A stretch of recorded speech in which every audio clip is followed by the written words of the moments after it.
The Hollywood Awards frenzy is dying down, and the first offerings of 2020 are hitting theaters now, and they run the gamut.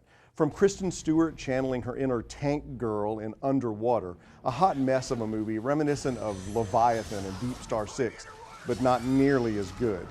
Seriously, don't bother. All the way to Will Smith and Martin Lawrence reuniting in Bad Boys for Life, a buddy cop flick that's a lot like a Twinkie.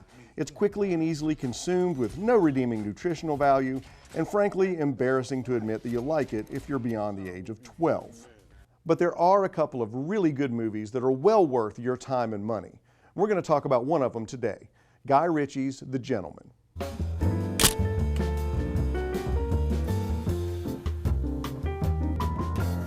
After a brief foray into live-action Disney fare with last year's Aladdin, Guy Ritchie has returned to the kind of filmmaking we've come to expect from him. The Gentlemen is a twisty, violent, and fun crime thriller with an all-star cast. Matthew McConaughey as marijuana mogul Mickey Pearson, an American expat trying to sell off his highly profitable empire in London and weathering plots, schemes, bribery, and blackmail in attempts to steal his domain out from under him.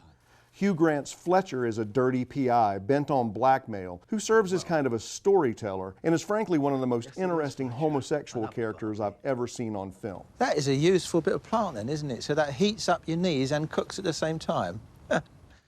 I could watch an entire movie based solely on Fletcher and Colin Farrell's coach. His name is Fahak, but spelled with a PH, so it sounds like Fahak. The script is tightly written with smart, snappy dialogue and action scenes that harken back to Ritchie's other crime flicks like Snatch, Lock, Stock and Two Smoking Barrels, and Rock and Rolla. His directorial style is unmistakable, and The Gentlemen is a well-crafted movie. It's definitely not for the kids, though.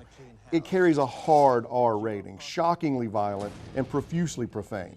According to IMDb, there are 150 F-bombs dropped in this one, and 24 occurrences of the dreaded C word. So if brutality and potty mouth aren't your cup of tea, I'd suggest finding a different movie to take in. I'm not sure that this one's going to find a very big audience. 1917 and Bad Boys for Life both beat it in its opening weekend box office numbers.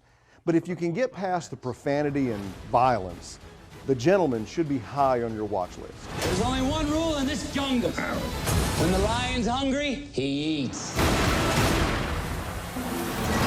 His name is Fahak, but spelled with a PH, so it sounds like Fahak. Please! Kanda Fahak. Please!